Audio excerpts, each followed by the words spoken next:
नागपूरमधून एक मोठी अपघाताची घटना समोर आली आहे। भरधाव असलेल्या टेम्पोने विरुद्ध दिशेने येणाऱ्या दुचाकीला धडक दिल्याने हा भीषण अपघात झाला आहे। शिवसेनेच्या ठाकरे गटाचे भिवापूर शहर प्रमुख विजय दिनकर हेडाऊ आणि अजय अरुण रामटेके हे दोघे या अपघातात मृत पावले।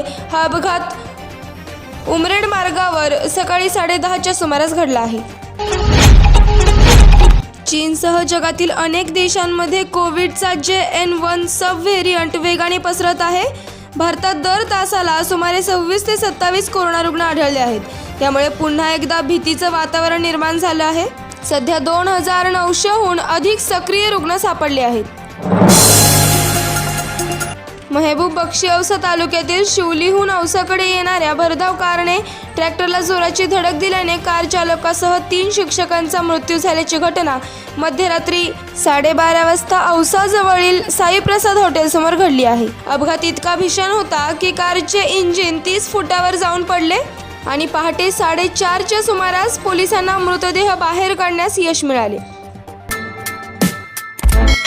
चॅनलवर नवीन असाल तर असेच नवीन अपडेट पाहण्यासाठी आपल्या चॅनलला सबस्क्राइब करा।